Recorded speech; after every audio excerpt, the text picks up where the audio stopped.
Le 17 novembre 1869 est à inscrire en lettres d'or sur le grand livre de l'histoire du monde.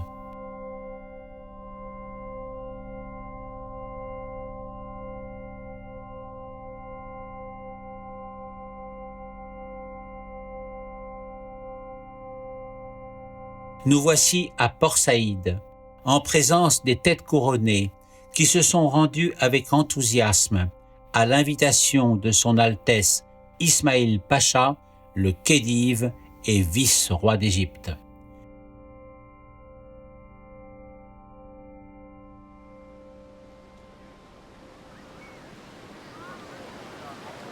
Il a rénové la ville du Caire et convié la planète entière. Seuls sont absents Victoria, la reine d'Angleterre, le sultan ottoman Abdelaziz et l'empereur français Napoléon III, souffrant.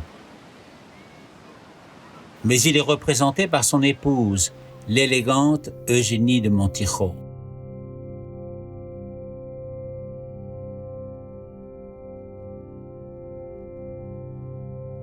Devançant 80 bâtiments de toutes nationalités, l'Aigle, où se trouve l'impératrice, fait son entrée sous des salves d'artillerie,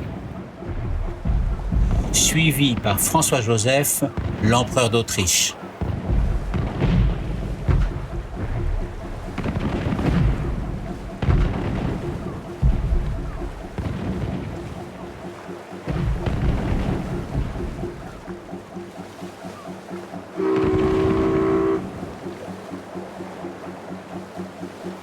L'Aigle, un nom propre à raviver la mémoire de Bonaparte.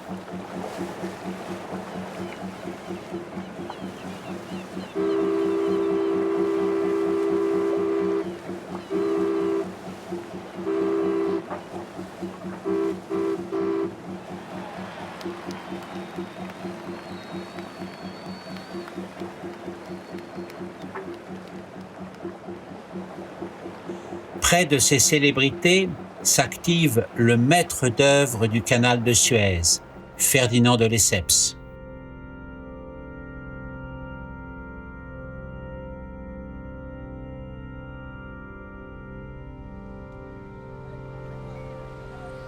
La cérémonie est exceptionnelle. Dans 3 pavillons de couleur pourpre, le Khedive fait honneur aux cérémonies civiles et religieuses.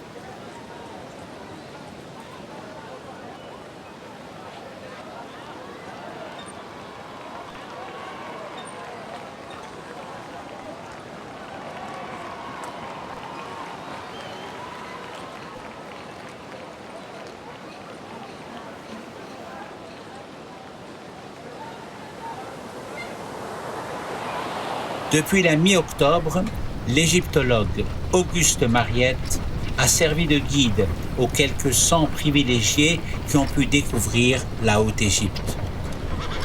Il a même écrit le livret qui doit permettre à Verdi de composer un opéra, Aïda.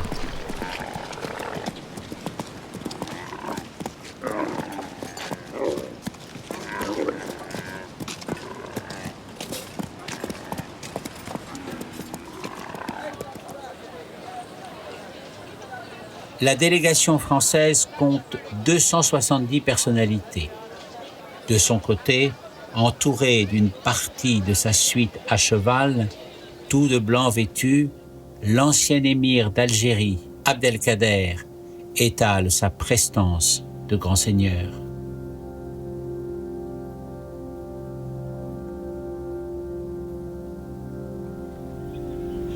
Dans le pavillon d'honneur, l'impératrice, l'empereur d'Autriche, les rois, les princes, les autres excellences.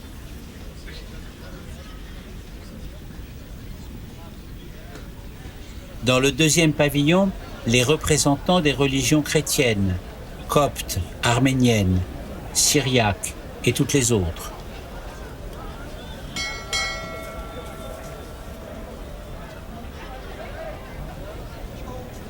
En face, le pavillon réservé aux imams et aux oulémas.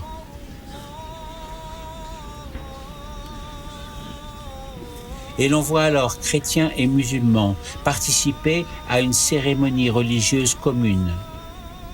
Nos oreilles retentissent des propos de Monseigneur Bauer, aumônier des Tuileries, vêtu de pourpre et coiffé d'un bonnet carré, et qui s'exclame « Les deux extrémités du globe se rapprochent, en se rapprochant, elles se reconnaissent, en se reconnaissant, tous les hommes, enfants d'un seul et même Dieu, éprouvent le tressaillement joyeux de leur mutuelle fraternité. »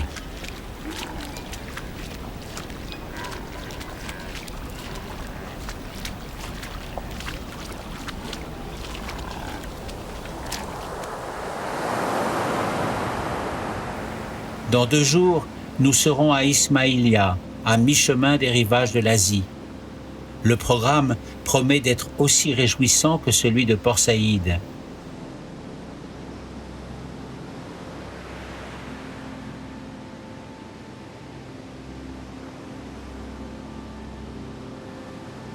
Alors que le soleil commencera à décliner, une foule immense sera massée le long des berges, attendant l'accostage de l'aigle.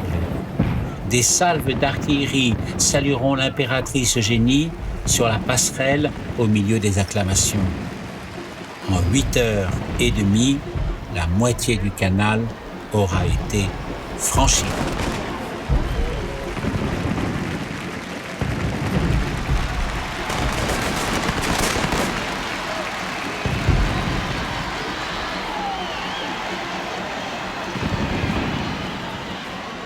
À Ismaïlia, le Khedive recevra à dîner en plein désert, dans un chalet, 5000 invités.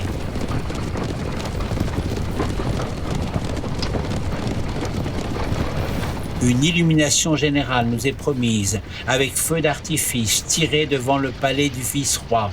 Tables ouvertes partout, dîners extravagants, grands vins, poissons exquis, perdreaux, canards sauvages.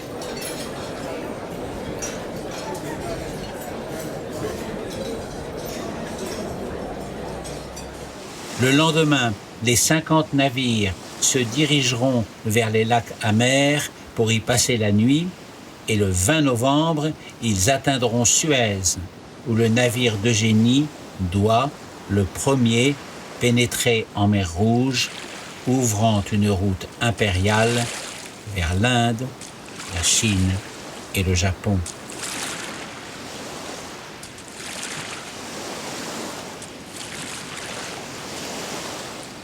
Le rêve universel des hommes se réalise sous nos yeux.